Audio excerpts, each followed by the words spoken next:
Hey guys, my name is James Walsh, and you are listening to the Wrestling Epicenter here on YouTube. I want to thank you for finding us. Please do me a favor and click that subscribe button and the notifications bell.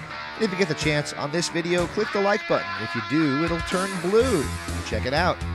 Also, check out WrestlingEpicenter.com for all this great content available in MP3 format, our online store that'll keep us going free and clear, daily news updates, as well as all the information from the history of professional wrestling you could possibly ever want. Check out WrestlingEpicenter.com online right now. Without any delay, let's get to your interview here on the Wrestling Epicenter. Welcome back to the interactive interview here on WrestlingEpicenter.com, as now we're being joined by a WWE Hall of Famer and one of my all-time favorite performers, and truly one of the nicest guys that I've ever had the pleasure of meeting over the several years that I've been doing this show. The one and only El Matador, Tito Santana. Tito, it's great to have you back on the program. Thank you very much for having me. Always a pleasure. Now, we had you on just a few months after your Hall of Fame ceremony, and obviously since then you've written your book, and it's called Tales from the Ring. I believe, wasn't it initially going to be called Tales from the WWF? Yeah. Well, what happened with that you had to change the name? Well, I think with the problems that the WWE had with the WWF, I think they were a little worried about, getting sued.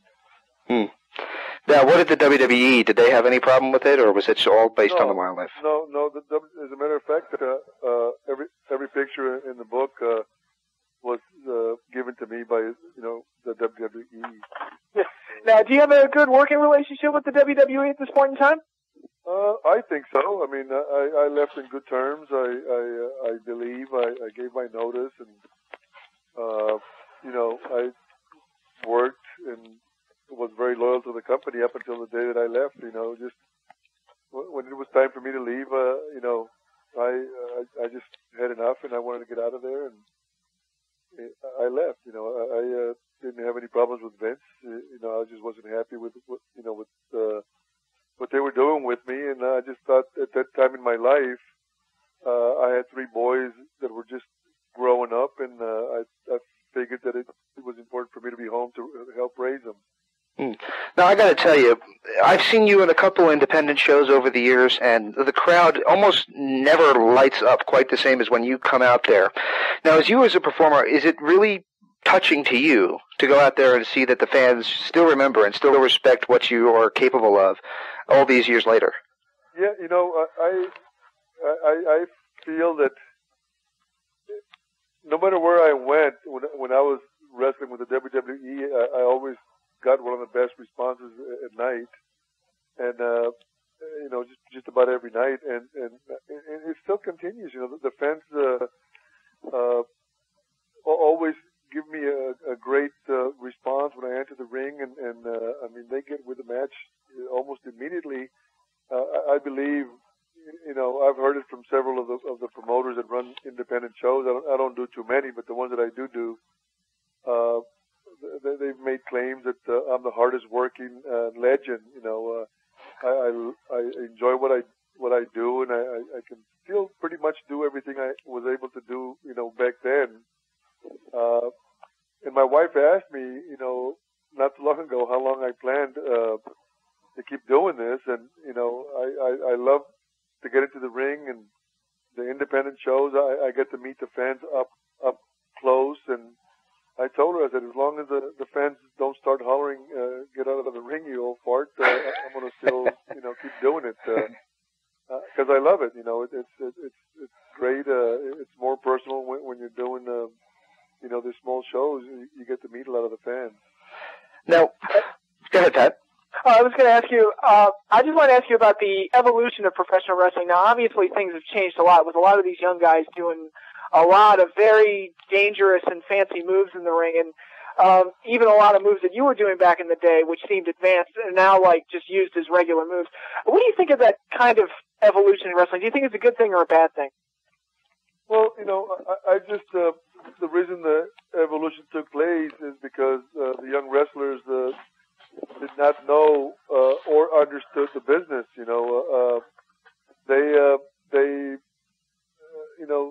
The fan was trained to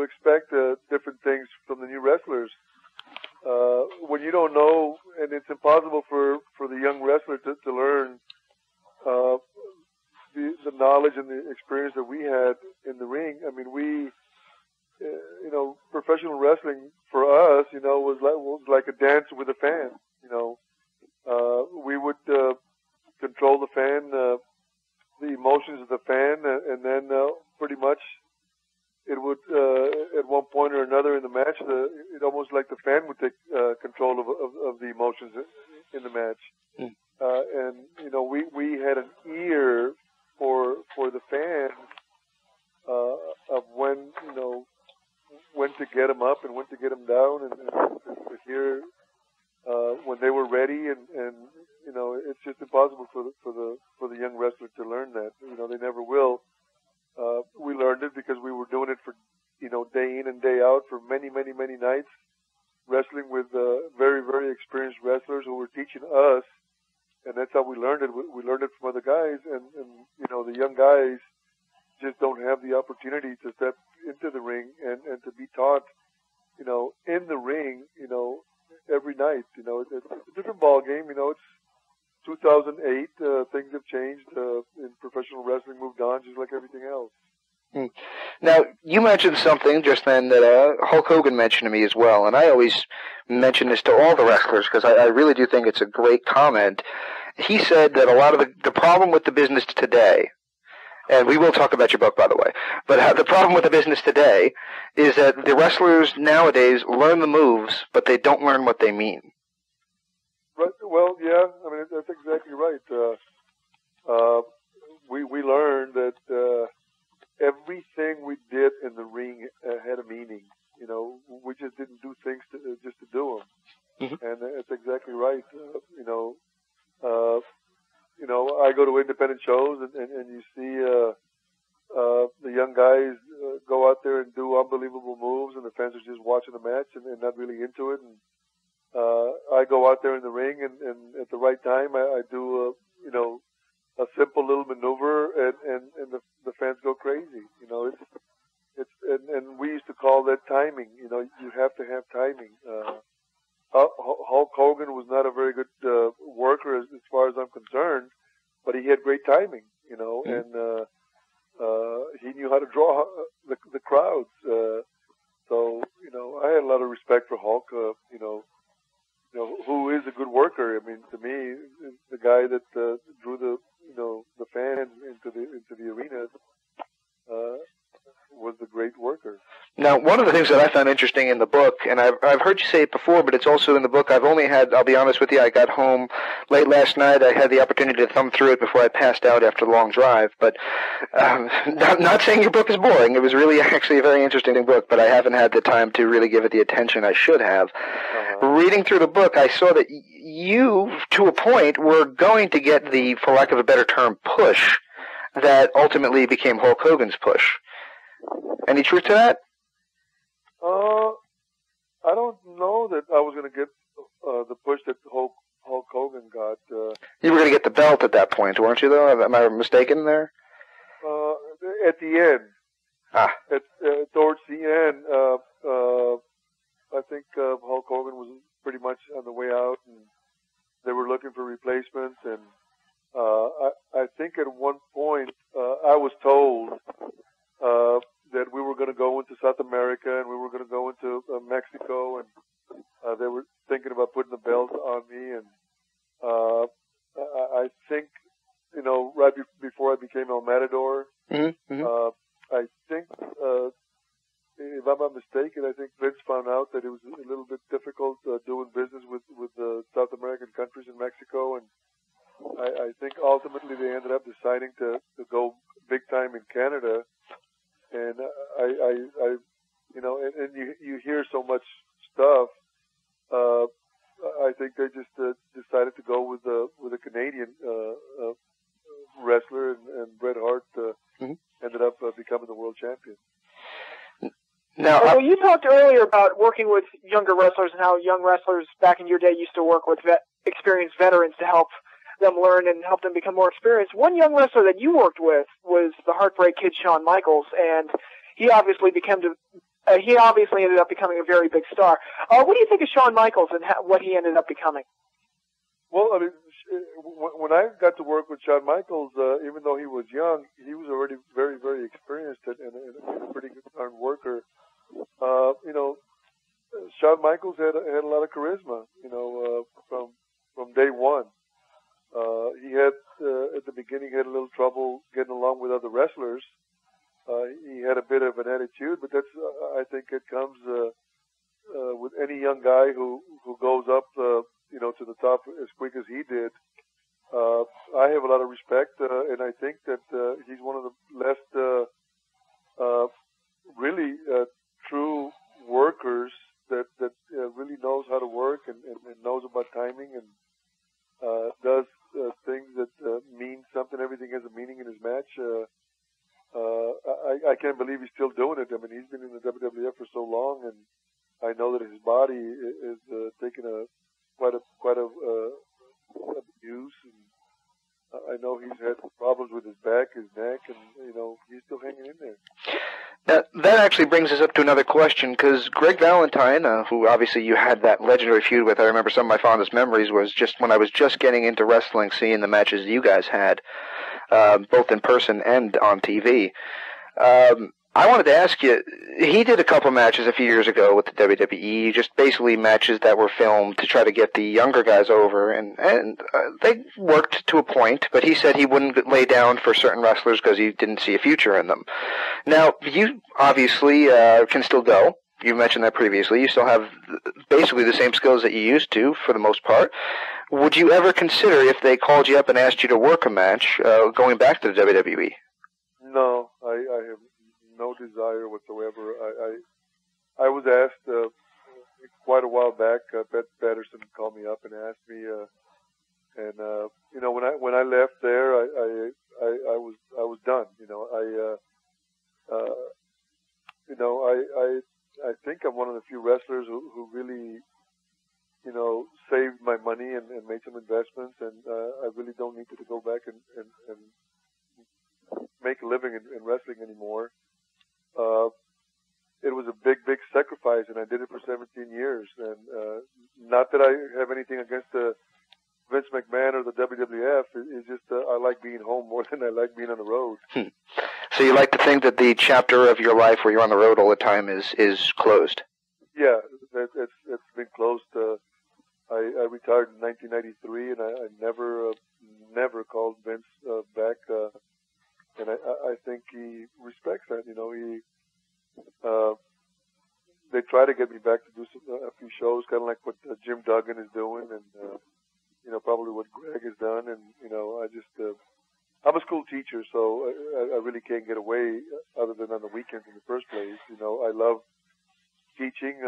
You know, that's one of the main reasons that I wrote my book is being a Mexican American and coming from you know, very, very poor upbringing. I figured I could help somebody. You know, they could listen to my story, because it was a football coach when I was in 8th grade that I believe turned my life around. And you know, his last name was Sanchez, Coach Sanchez, and I always was so grateful for what he did for me. You know, I owe everything to him.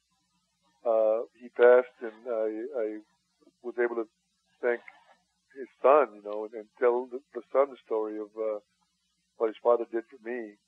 And his son was very grateful, and you know, that's why I wrote the book. You know, it was you know, professional wrestling was a chapter in my life, and I don't know if you ever knew who Abe Jacobs was. Absolutely, yes.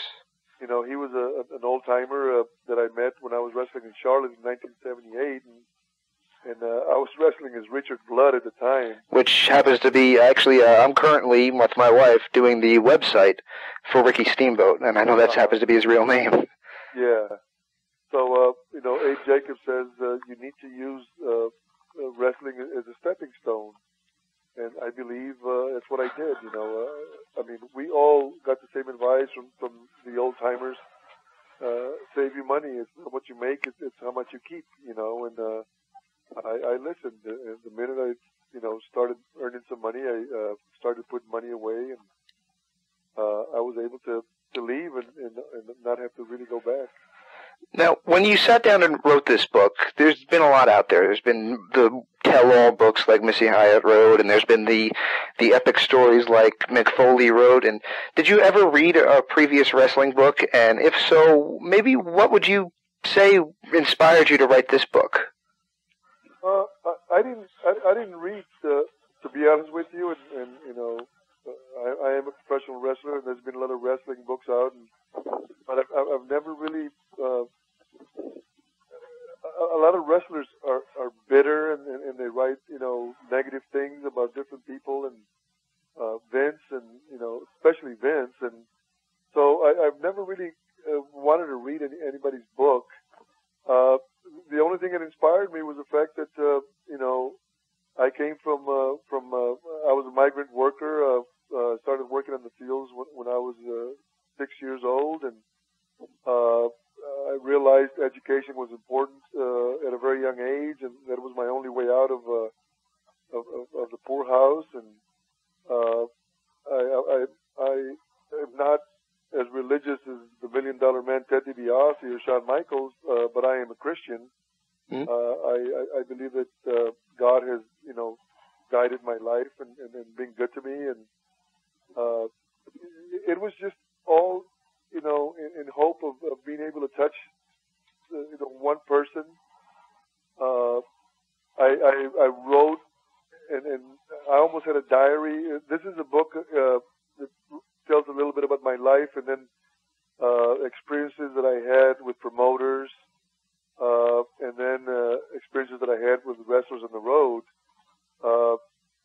So, you know, I wanted to share, you know, my experiences, and not to really put anybody down, although I do have some negative words about a couple of promoters in my book that, you know, were, to me, were people who just didn't give a darn about anybody but themselves.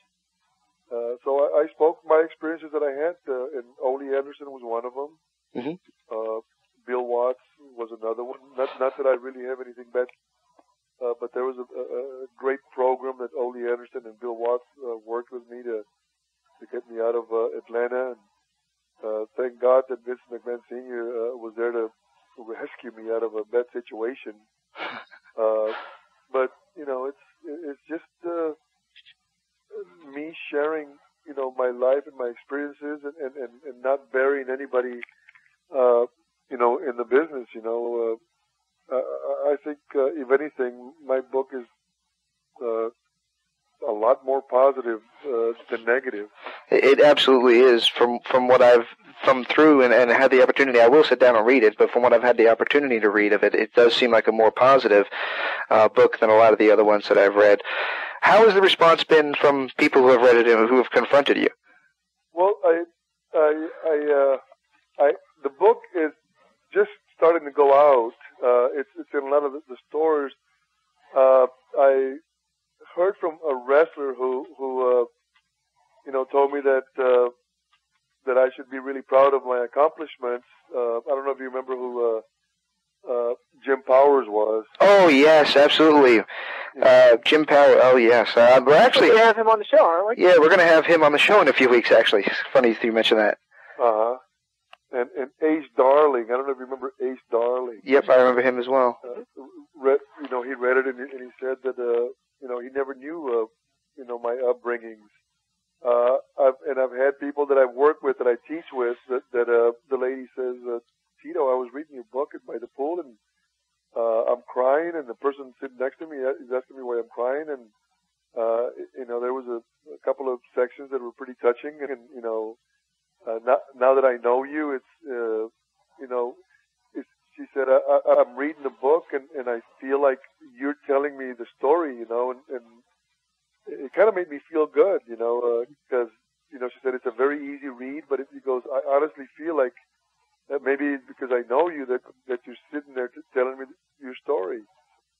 So everybody that has read it, you know, and I tell them, and I don't know because they're telling me, but I said, please, you know, be honest with me and tell me what you really think. Because, you know, I've read it 3 times myself already, and, you know, there's some touching moments in the book, and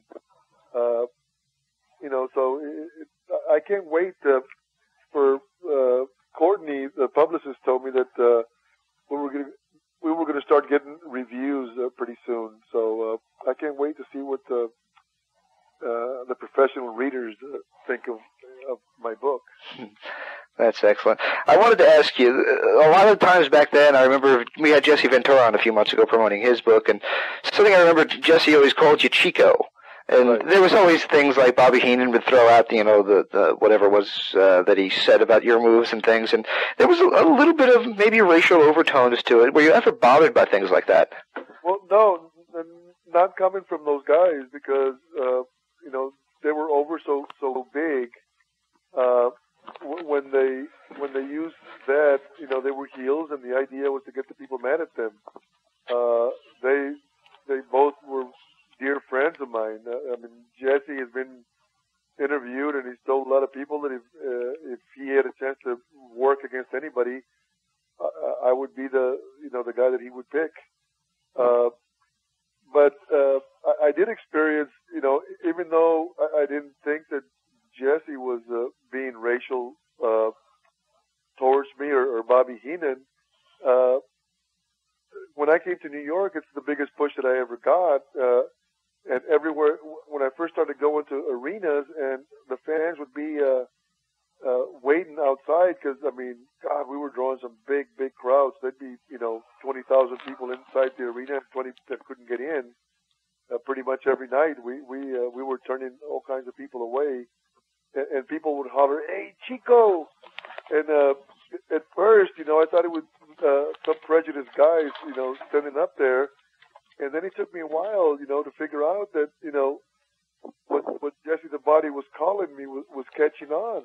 You know, and so then after a while, it you know, it just didn't bother me. I would just get a little laugh out of it. Now, how do you feel knowing that fans today, even young fans, seem to remember your career? Like, a lot of people still talk about the feud you had with Greg Valentine. Does it feel good knowing that even the younger fans seem to respect what you did way back then? Yeah, it's really a good feeling, you know, because, you know, the young fans are always comparing us to the modern wrestler, you know, and even though there's a big hoopla and you know, a lot different, the promotion that Vince does is unbelievable, you know, and we are not there, so it's a different ball game. But just before you guys called, I don't know if you guys knew who Professor Elliott was. Mm-hmm. He was a golfer for the WWE, and he called to tell me that he was watching Madison Square Garden channel, and I was wrestling Don Morocco the first time when I took the belt away from him. Mm-hmm. So the young wrestlers are you know, getting to see, you know, the matches, you know, that we had. I mean, we used to have a match, and we used to have, you know, the people on their feet for, you know, 20, 30 minutes, you know, and the young wrestler, there's no way that they can do it. No, not in this day and age. Well, Tito, I got to tell you a couple things before I let you go. First of all, thank you again for coming on the show. And I think it was probably about a decade, maybe a little bit longer ago, that I got a haircut. I think you probably know where I'm going for this, from your grand opening, and you had Sergeant Slaughter there. And I used to live in New Jersey, and basically, I'm just curious, how is the hair salon going? Is it still there?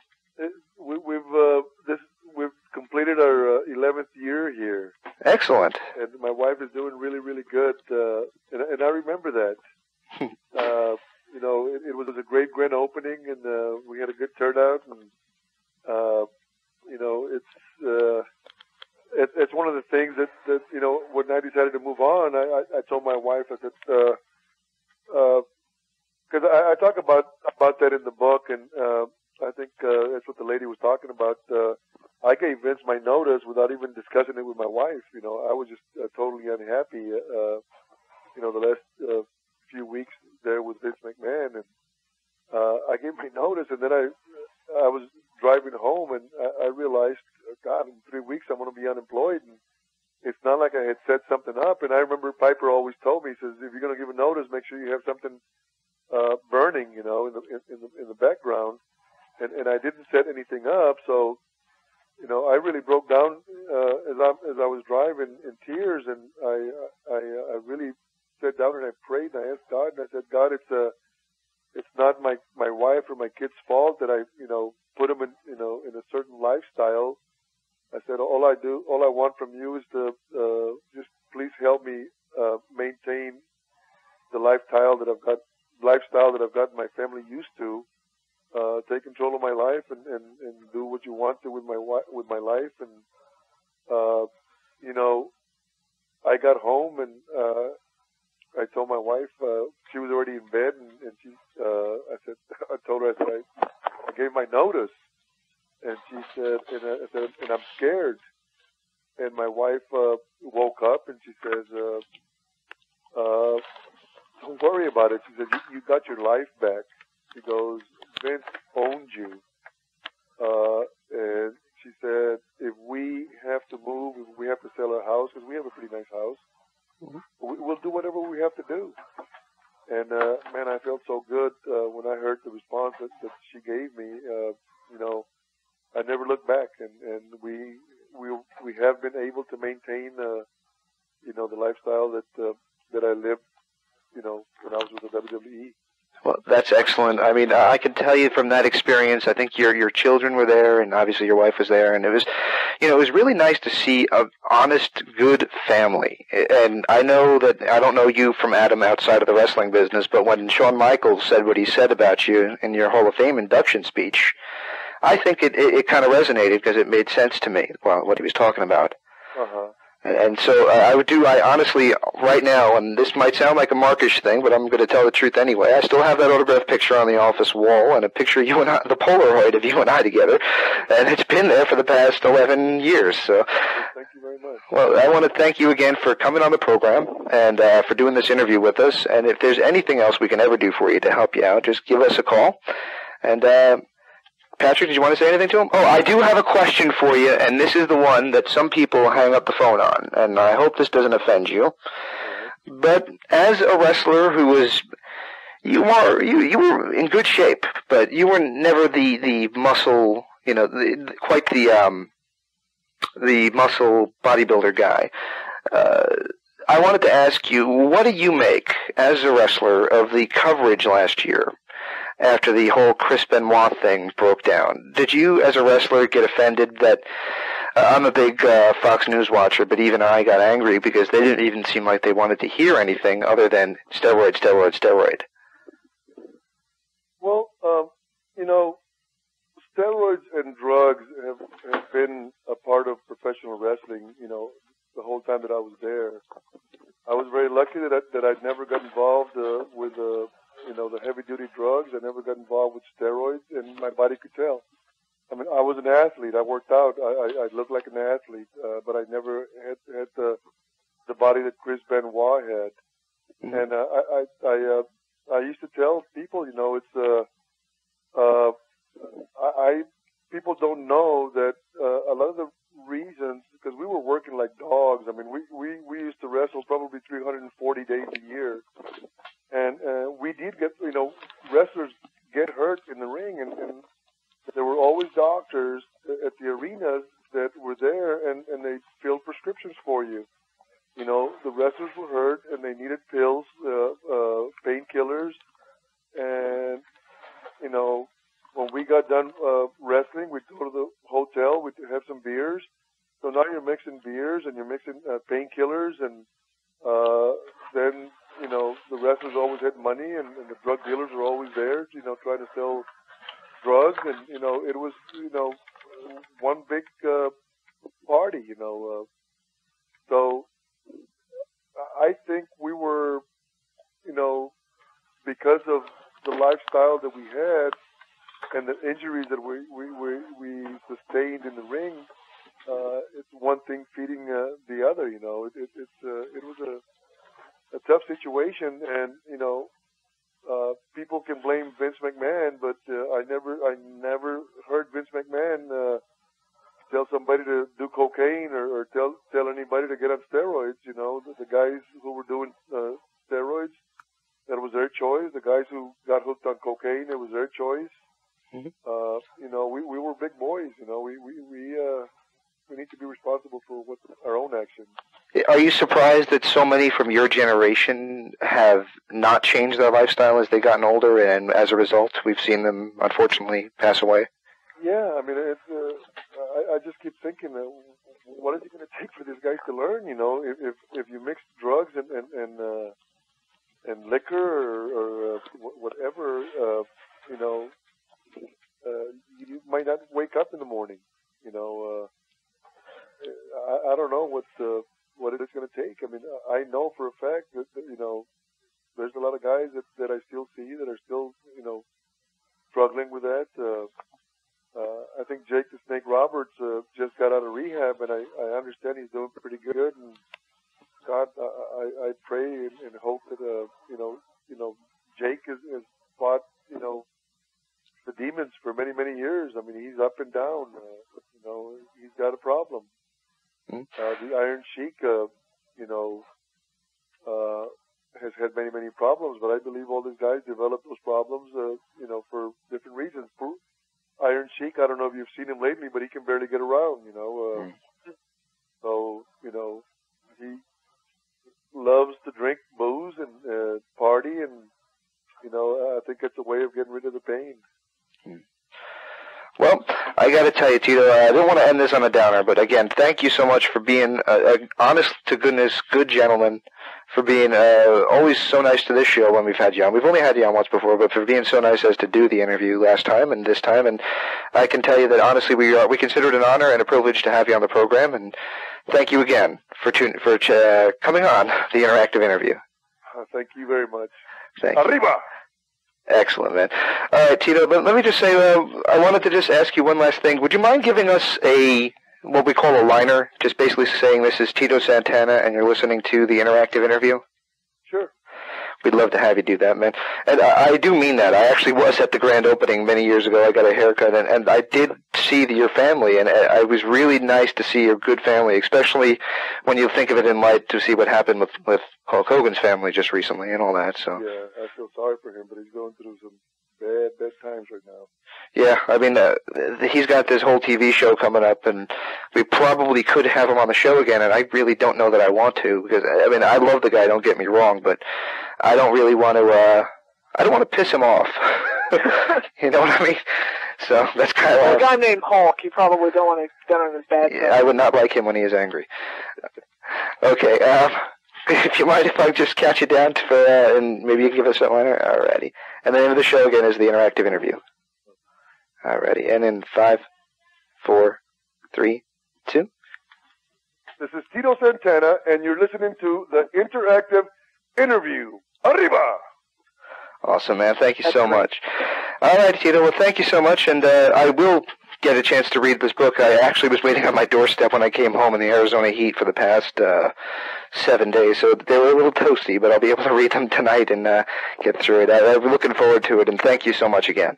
Well, if you do read it, and if you don't mind giving me a buzz or dropping me an email or even Courtney, you know, whatever's easiest for you, give me feedback, you know. Would love to. And I don't know how much you use the internet. I'm sure being a school teacher you have to use it a lot. No, Amazon.com will have the availability for people to post their reviews as well. So people can post that. One thing I always wanted to ask you, and this is kind of goofy off the cuff, being a school teacher, do your students know who you are? Do they know that you're a former wrestler? Well, they know who I am from their parents. You know, and, and now all of them use the internet. So, you know, they tell me, I saw you in MySpace. I saw you in I Googled you, and, you know, I found a bunch of information from you. And so, you know, they do know who I am. Excellent. But